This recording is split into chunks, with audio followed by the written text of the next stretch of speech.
He just took his stethoscope off and looked at me and he said, "We've got to get to the hospital and we got to get there now." I want to welcome you back again for another story answering the question, is God active? Today I'm here with my niece, Salena Ergang, and she is going to tell you a story from a few years ago. I was 19 years old at the time. I was at a Bible college in Portugal, and it was near the end of my course there that I had a dream one night. The dream was so vivid and real in my mind that I remember waking up very afraid and actually emailing my parents about it. The dream was the devil had showed up to a family worship of ours, and he started speaking to me, and he said, I see what you're doing. I see that you're trying your best, and you feel like you're doing your best, but it will never be enough, and you will never be enough. And I remember being so afraid, but he didn't stop there. He said, "I'm going to kill you." And then he said, "No." And he pointed at me, "I will kill you." And that was so terrifying to me. I remember even after waking up and emailing my parents, I was still so afraid, and it kind of just was always in the back of my mind. I finished up the course there, and then the plan was to fly from Portugal to Spain. So when I flew there, it was still on my mind, this dream and how frightening it was to me. And I remember going to my grandpa and saying, "This is the dream I had. I'm very afraid." And I just remember he gave me a verse, which I'm going to read for you. And it was Proverbs 26, verse 2. "Like a fluttering sparrow or a darting swallow, an undeserved curse will not land on its intended victim." And so I felt some peace from that. And I felt that was a good verse. And I tried to put it out of my mind. And the plan was then to fly from Spain to Germany. And I was going to go there to visit some relatives of mine, as well as to job shadow a doctor I knew there. The day I was supposed to leave to Germany, I got very sick. And I remember feeling very unwell, like my heartbeat was very rapid and I was extremely exhausted, and we hadn't been doing anything, tiresome. I said to my grandparents, "I think I need to see a doctor, especially before I fly out today. Like, I wonder if it's safe to fly." And they totally agreed with me. And, we were able to find a doctor where we were staying. And I went to the doctor and I kind of described to him what I was feeling. He asked a couple questions, but basically he looked me up and down and said, "You're young, you're healthy, you've been traveling and away from home for a while, so I think you've just got some stress and anxiety that you're dealing with." So he said, I'm going to give you a pill to take, and when you go on your flight today, just take that, and that should give you some, relief from your stress and anxiety, and you should be okay.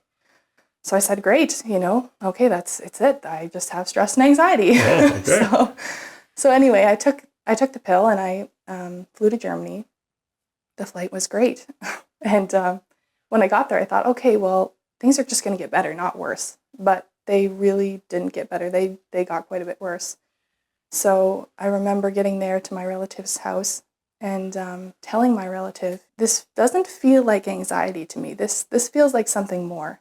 And I remember, her just saying, "Oh, yeah, it probably is just anxiety. It kind of runs in our family, and it's just something you got to learn to deal with and cope with." But as the day went on, I really didn't feel that trying to cope with it was helping. So I remember going back to the relative and saying, "Would you mind just taking me to the ER? I really feel like I need to go."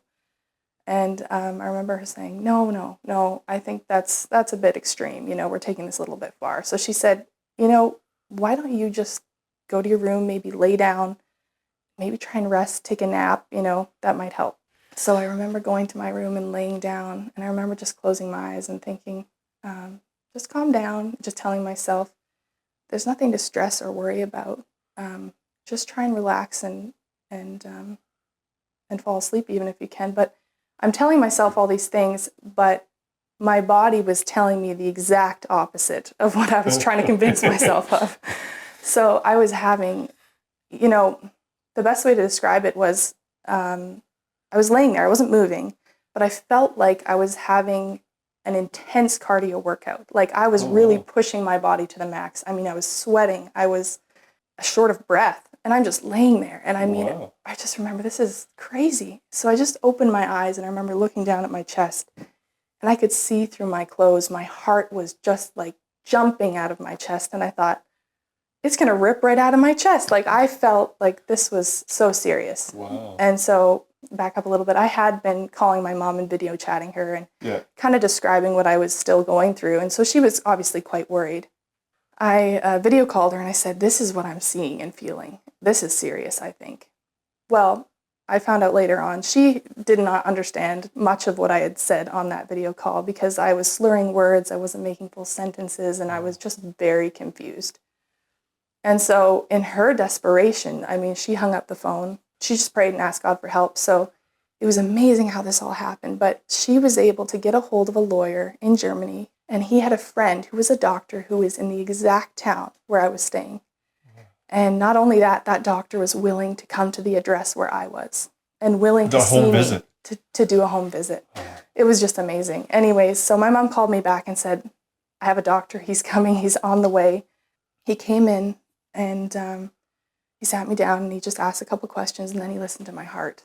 And was he was shocked. I just remember looking to him for some kind of comfort, like, okay, everything's good, right? Like, but no, he just took his stethoscope off and looked at me and he said, we've got to get to the hospital and we got to get there now. He said, I'm going there and I can take you myself.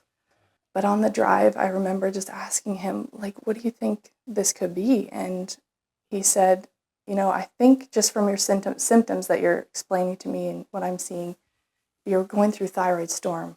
And he said, it's where, your organ in your throat, it's called a thyroid, it leaks a hormone into your body, and your body basically is attacking itself in this moment. And so he was worried of a heart attack. My heart rate at one point was, it could have been higher, but 250 beats per minute. So that's like, your heart's really working. So anyways, we got to the ER. He put me into a small room in the back. I just remember him speaking in German to these other doctors and nurses. And so they quickly came into the room. They were hooking all kinds of things up to me and, putting IVs and IV medication in and put me on a bed and took me up to ICU. I could still hear, could still talk, but I was very confused at that point and very kind of out of it. What happened is I actually never saw that doctor again. He was the only doctor who could speak English. It was a small town, and so, no one's speaking English for any reason. So that was the last time I saw him. But I remember my relative did come to the hospital later that evening, and she was able to translate a few things and tell me a little bit more of what was happening. So I was thankful for that. But then she went home. And so I was just left there at the hospital that night, and I remember being so afraid. And I remember thinking, oh man, how could I not? But I thought of the dream right away. Right, yeah. I thought of what I had, what the devil had told me and what he had promised, and I was very afraid. I felt so alone laying there in a, different country in the hospital, not sure what's all happening. I did feel really alone and afraid. But so what I did is I took out my phone, and I'm just going to read some Psalms. So I took out my phone, tried to read. I took out the Bible app, tried to read, but, the words were jumping around. Everything was fuzzy. So, I just gave up. I couldn't read. And that was very discouraging because I thought I just need something, to give me some hope.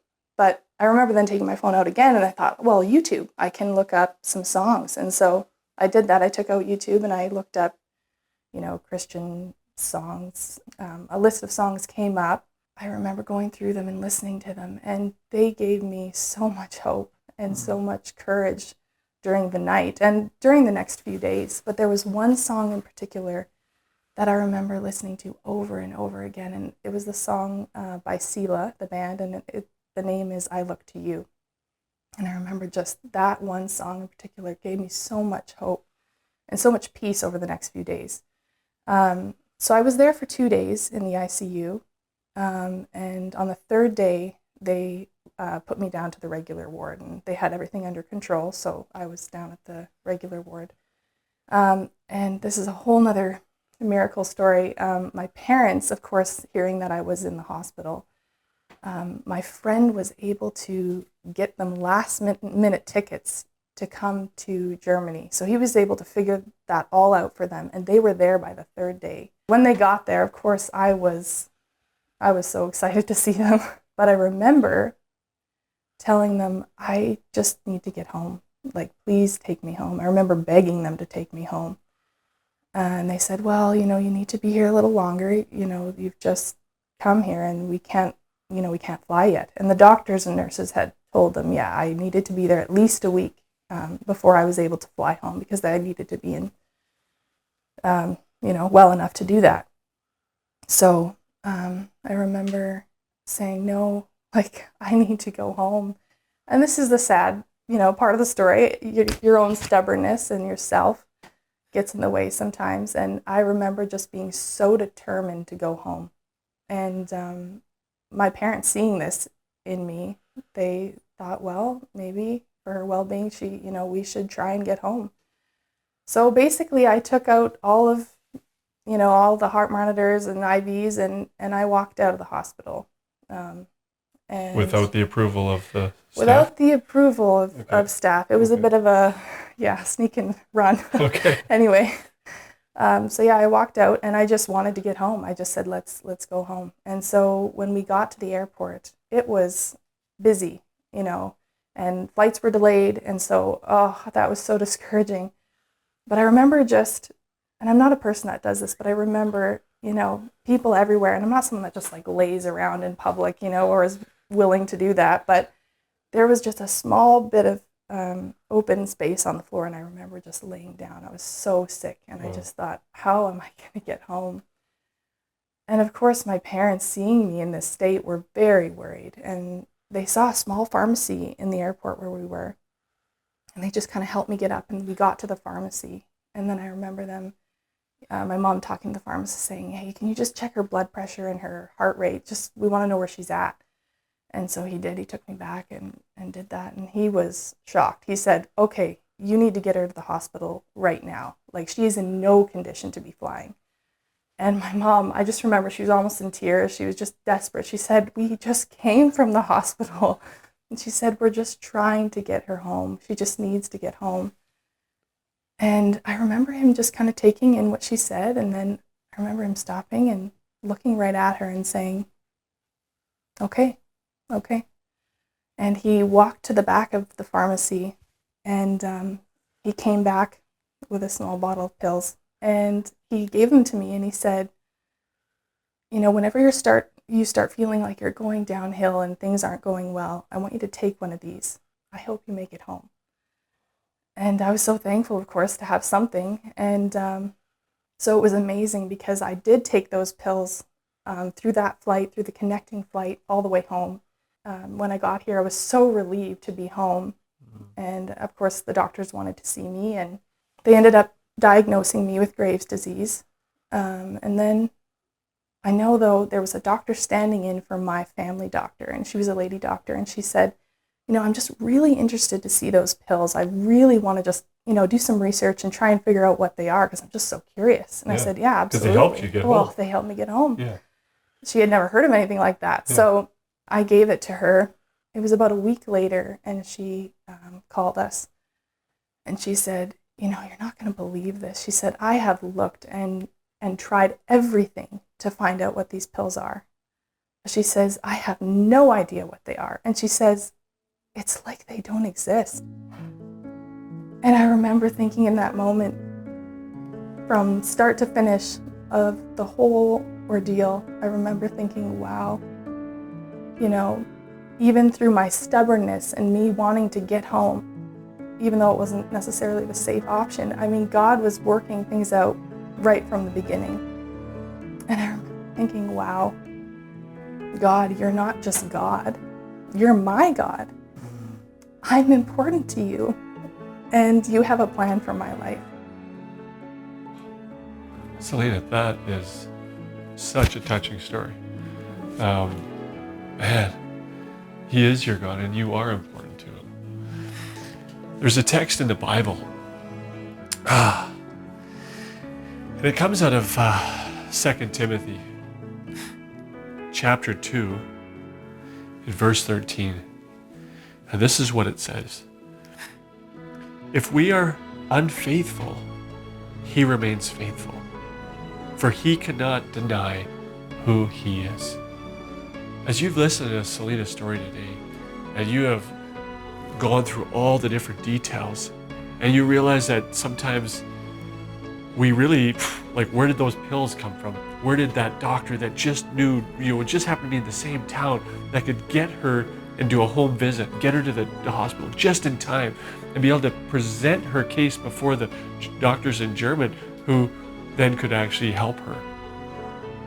And then you've got this dream and this fear. And so, like all of us, there's things in our lives that we're going along, and as we're stumbling forward, we have our own personalities, and sometimes we're stubborn, and sometimes we're hard-hearted, and all these different things. But God is faithful. And so if you're in the middle of that right now, and you're even wondering, like, do you even care about me? And you think about Selena and how God put all those pieces in place, I want you to know He's doing that for you today as well.